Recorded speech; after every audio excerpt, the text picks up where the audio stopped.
Olá, meus amores! Vamos falar um pouquinho sobre o que é matéria? Este é um tópico de química e aqui quem fala é a professora Paula Rocha. Você saberia me dizer o que é um átomo? Essa eu vou responder cantando. Eu sei, a minha alma sabe bem, eu sei. E saberia também me dizer do que os átomos são formados? Vixe. Pois muito bem. A ideia do átomo foi elaborada e modificada ao longo do tempo. De acordo com os filósofos gregos Leucipo de Mileto e seu discípulo Demócrito de Abdera, a matéria seria constituída de partículas extremamente pequenas e indivisíveis. Por isso, Demócrito, em 400 anos antes de Cristo, usou o termo átomo, que em grego significa indivisível, para determinar essas partículas. Em 1803, o físico e químico inglês John Dalton apresentou à comunidade científica o seu modelo atômico, que foi mais conhecido como o modelo da bola de bilhar.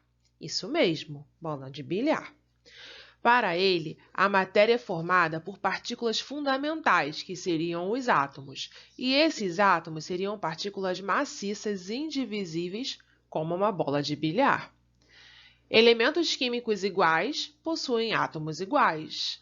Ele também entendia que compostos químicos são combinações de diferentes tipos de átomos, e, além disso, átomos não podem ser criados nem destruídos. E você já ouviu falar em pudim de passas? Nem vai precisar experimentar. Esse é o nome do modelo proposto por Thomson para o átomo, o famoso modelo do pudim de passas. O modelo de Thomson consiste em uma esfera carregada com carga positiva, dentro da qual os elétrons estariam distribuídos. O modelo atômico de Rutherford. O físico neozelandês Ernest Rutherford trabalhou com Thomson. Ele fez diversas pesquisas relacionadas à estrutura da matéria e à radioatividade, que lhe renderam o Nobel de Química em 1908. Por volta de 1910, Rutherford e seus auxiliares fizeram um experimento no qual direcionaram partículas de carga positiva sobre uma fina lâmina de ouro. O resultado esperado era que essas partículas atravessassem a lâmina com desvios pequenos, mas diversas partículas tiveram desvios grandes. Rutherford explicou os desvios maiores, propondo que a carga positiva do átomo e a maior parte de sua massa estariam concentradas em uma região muito pequena, que ele chamou de núcleo. Em torno de seu núcleo atômico estariam os elétrons, em uma região chamada eletrosfera. O modelo atômico de Bohr. Apesar de explicar diversos fenômenos, o modelo de Rutherford ainda não esclarecia adequadamente o movimento dos elétrons do átomo e sua estabilidade.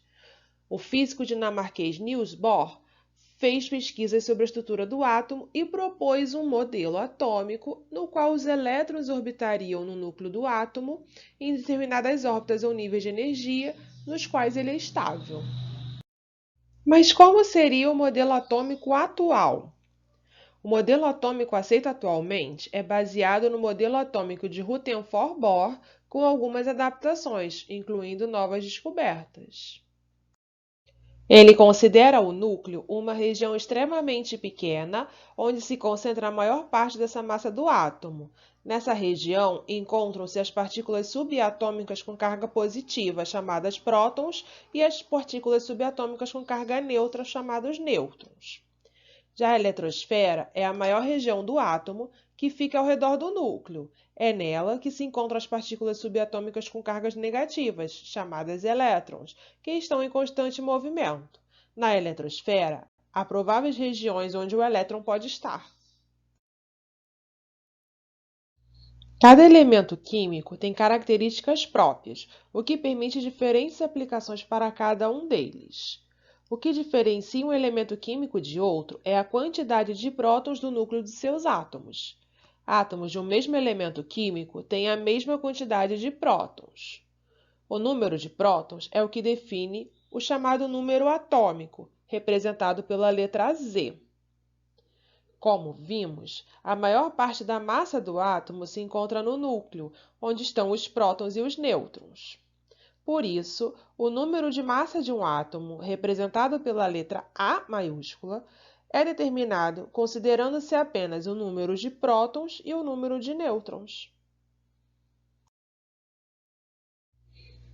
Muitas vezes encontramos o átomo de um elemento químico representado na notação abaixo, X, AZ, onde X é o símbolo atômico, é a abreviação usada para representar o átomo em fórmulas químicas. O A é o número de massa, que é o número de prótons e nêutrons no átomo, e o Z representa o número atômico, que é o número de prótons no átomo. Por exemplo, C, 12 e 6. C significa que esse elemento químico é um carbono, com 6 prótons, 6 nêutrons e 6 elétrons.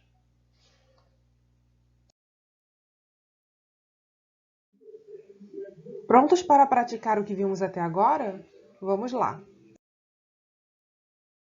Um átomo do elemento químico chumbo tem 82 prótons e 126 nêutrons em seu núcleo.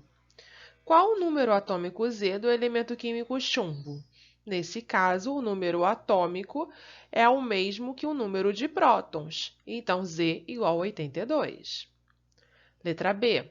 Qual é o número de massa A do átomo do elemento químico chumbo? A vai ser igual ao número de nêutrons somado com o número de prótons. Fazendo A igual a 126 mais 82, temos que o valor de A é igual a 208. Cite uma diferença entre os modelos de Dalton e o de Thomson. Bom, o modelo de Dalton considera o átomo uma esfera indivisível. Já o modelo de Thomson considera o átomo uma esfera positiva com diversas partículas de carga negativa mergulhadas nela, as quais ele chamou de elétrons.